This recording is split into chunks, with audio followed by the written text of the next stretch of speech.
네, 안녕하십니까. 부동산 시장의 멘토 부시맨입니다. 오늘은요, 그 건폐율과 용적률에 대해서 알아보겠습니다. 그리고 이에 따른 뭐 토지 투자 그리고 재건축 아파트에 대해서 어떻게 적용되는지 뭐 간략하게 한번 살펴볼게요. 자, 그럼 오늘도 출발합니다.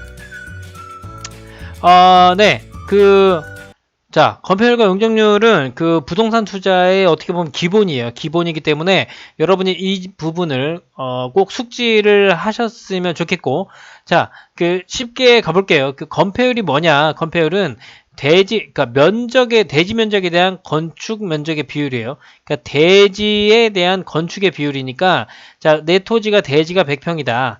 근데 여기에 건축 면적 60평이다. 그러면 위에서 내려다보세요. 위에서 내려다보면 전체 토지 100평 안에 건축 면적이 60평이 이렇게 있는 거예요. 60평.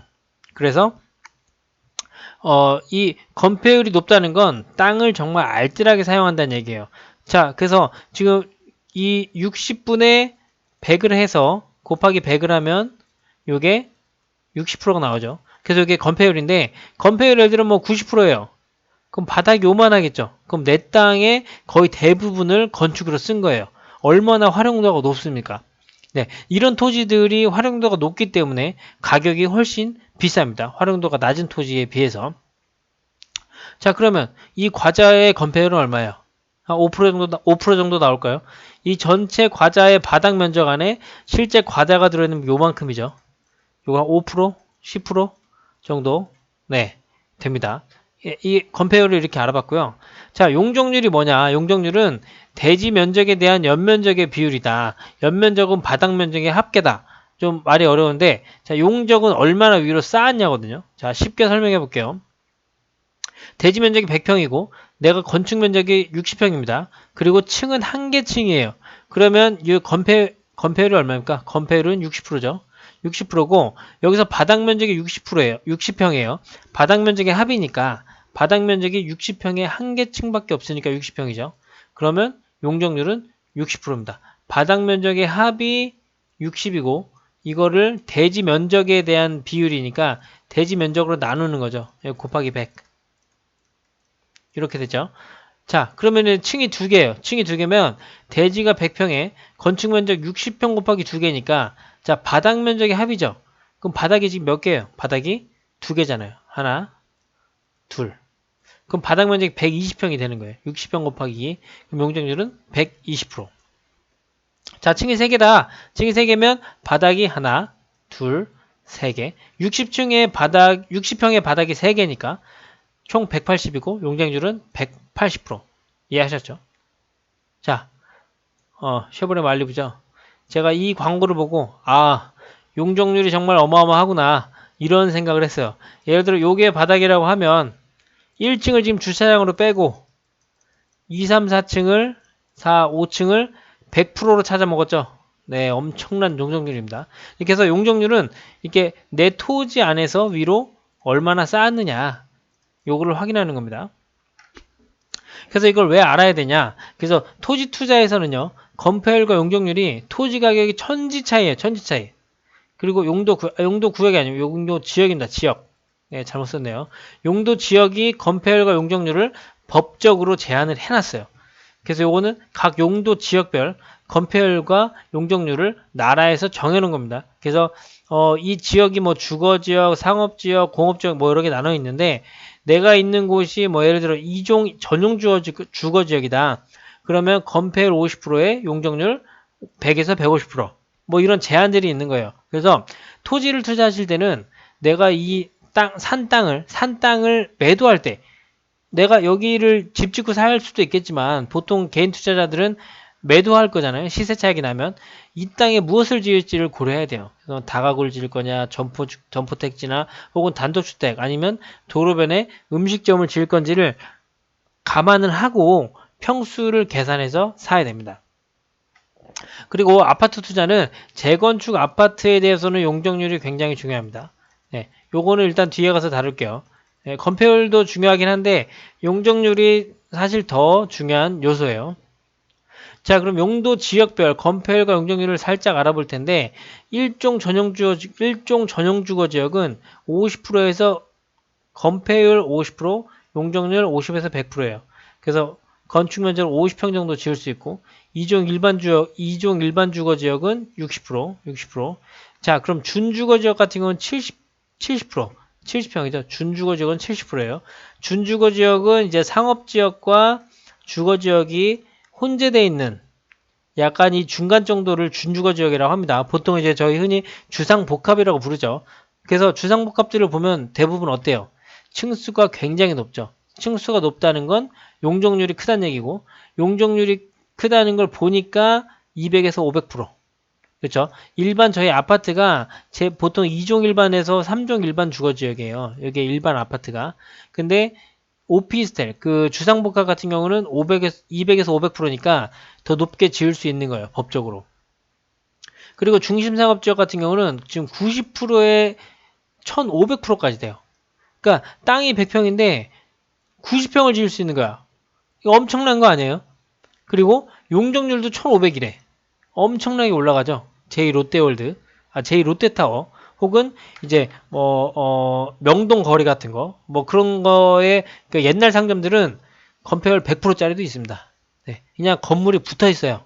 아예 간격 없이. 그러니까 지금은 건축법상 그렇게 지을 수는 없는데 옛날 건물들은 그렇게 되는 게 많아요. 그래서 이 중심상업지역을 예를 들었지만 사실 저희가 중심상업지역을 투자할 일은 거의 없어요. 그냥 덩치가 너무 크기 때문에. 그래서 다만 상업지역의 이제 건폐율과 용적률이 다르다는 거. 그리고 그 뭐 주택이나 아파트 투자 관점에서 생각하셔야 될 거는 그 예를 들어 내가 어떤 미니 신도시나 어떤 택지 개발 지구를 개발하는데 그쪽에 보통 이제 상업 시설을 넣습니다. 그 보통 제2신도시 같은 경우에도 일반 상업 시설, 중심 상업 시설 등을 넣는데 주변에 중심 상업 지역이 들어오는 거랑 일반 상업 지역이 들어오는 거랑 그 도시의 분위기가 굉장히 많이 달라집니다. 특히나 제가 루원시티 인천의 루원시티 같은 경우에는 그 사거리에 있는 대지들이 전부 중심 상업지구예요. 그러면 어떻게 되냐면 그 역세권의 중심 상업지구 50층, 60층짜리 주상복합이 올라가면서 백화점이 생기고 하면 지금과는 아마 굉장히 다른 환경이 펼쳐질 겁니다. 그 옆에 지금 루원시티 SK도 굉장히 분양에 성공했죠. 분양에 성공했고 프리미엄도 꽤 나가는 걸로 알고 있어요. 네, 자 그럼 넘어가 보면 다세대용의 적정 토지는 60평에서 80평 정도예요. 그러니까 80평을 넘기면 땅을 버려야 돼. 그러니까 못 쓴단 말이야. 그러니까 왜 그러냐면 자 다세대는 보통 제2종 일반 주거 지역에 짓는데 건폐율은 60%, 용적률 250%에 4층까지 지을 수 있어요. 그러면 지금 내가 60평의 대지가 있다. 그러면 건폐율 60%니까 바닥은 36평 지을 수 있죠. 네. 그러면 그때 이 4평 정도 빼야 돼요. 왜? 엘리베이터, 계단을 제외합니다. 뭐 1층짜리는 사실 안 지어요. 근데 이 토지 가지고 1층짜리에다가 빌라를 짓는 사람 없으니까 이렇게 하면 실제 지을 수 있는 거는 32평이고 32평이면 16평짜리 투룸을 한 2개 정도 빼면 되겠구나. 혹은 8평짜리에서 3개 8평짜리 원룸 하나, 8평짜리 원룸 하나, 16평 투룸 하나 이렇게 하면 되겠구나. 뭐 이런 계산이 나오죠. 그래서 이 60평짜리 대지에 건폐율을 다 찾아 먹어서 36평을 4개를 올려요. 4개를. 4개 층 올리면 총 바닥의 합계는 36, 36, 36, 36, 144평이고 이거를 전체 대지로 나누면 240평. 딱 용적률 250%에 부합하죠. 네.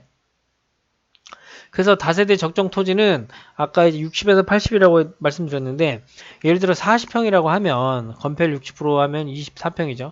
근데 계단 엘리베이터가 4평이 빠져요. 그럼 20평인데 자 20평을 나눠보세요. 10평, 10평 투룸 2개 나눠지겠습니까? 10평짜리 투룸 잘 안 나와요. 그래서 지금 40평까지 작은 거는 정말 그 대학가의 그 원룸촌 이런데 뭐 5평으로 4개를 나눈다든가 6평으로 3개를 나눈다든가 이런 식으로 운영할 수밖에 없어요. 그래서 40평 대지에 4층짜리 다세대를 지으면 24평짜리가 4개가 있으니까 96평이고 용적률이 240입니다. 네. 60평도 마찬가지.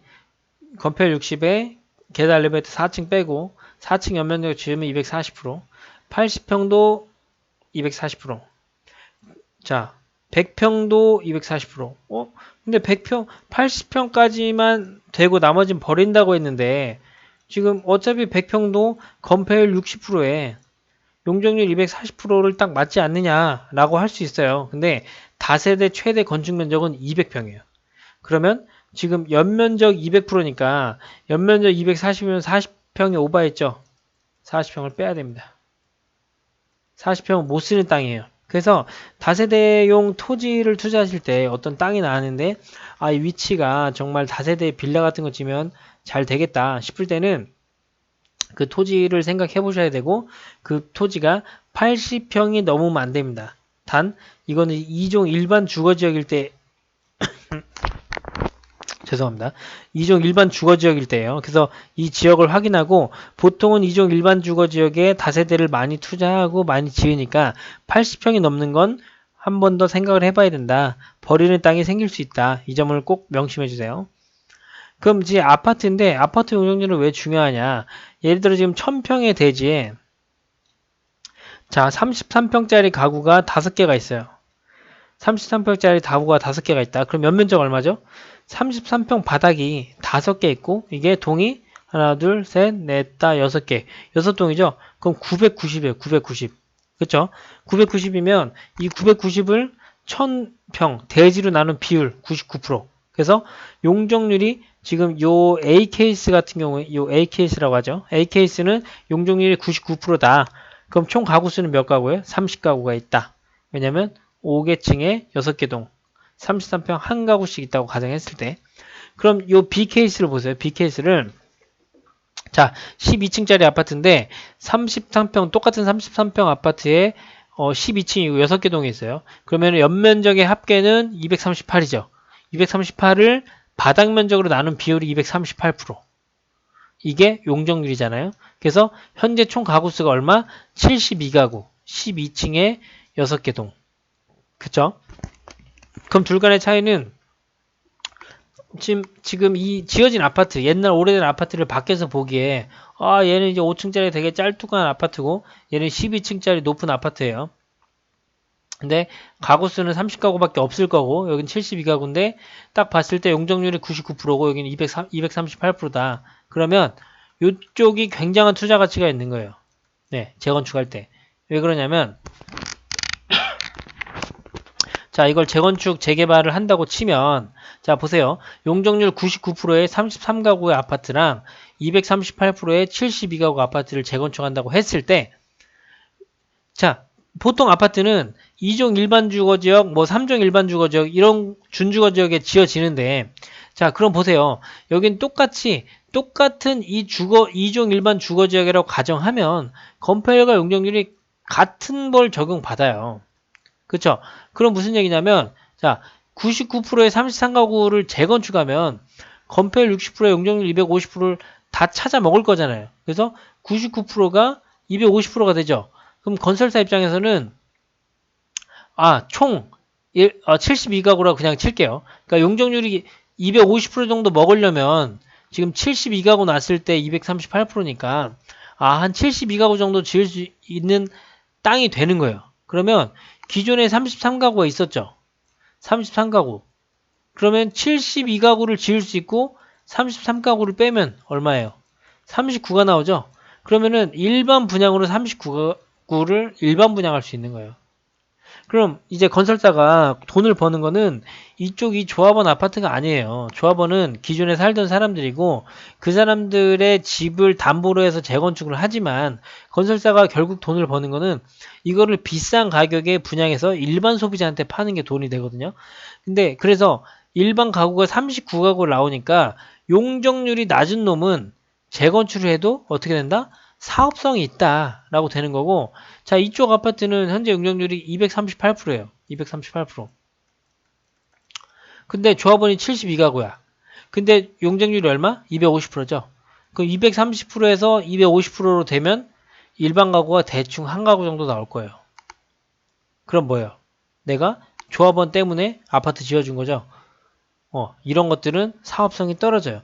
그래서 지금 뭐 어떤 재개발이 추진된다거나 혹은 재개발 추진의 가능성이 있는 것들을 봤을 때 아파트가 되게 낮으면서 동간거리도 멀고 한 것들, 그런 것들이 용적률이 굉장히 낮습니다. 그런 것들은 건설사가 붙어도 사업성이 좋기 때문에 재건축이 굉장히 빨리 될 수 있어요. 또 사람의 가구 수가 적기 때문에 의사결정도 더 빠릅니다. 반대파가 더 적을 수도 있고 이런 거예요. 그래서 재건축 아파트를 생각하실 때는 이 용적률을 항상 보셔야 된다. 용적률 얼마인지 항상 체크하시기 바랍니다. 뭐 그러면 마지막으로 예를 한번 볼게요. 그 강남의 노른자 재건축 단지죠. 개포주공 아파트 용적률 얼마일까? 제가 한번 찾아보겠습니다. 자, 개포주공 아파트로 갈게요. 개포주공의 4단지가 좀 낮았던 것 같죠? 아파트가. 거리비를 한번 보겠습니다. 5층짜리였나? 4단지가. 5층 아니면 6층 정도였던 것 같아요.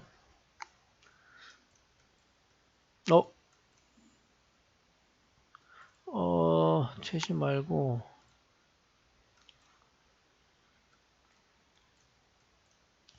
자, 4단지.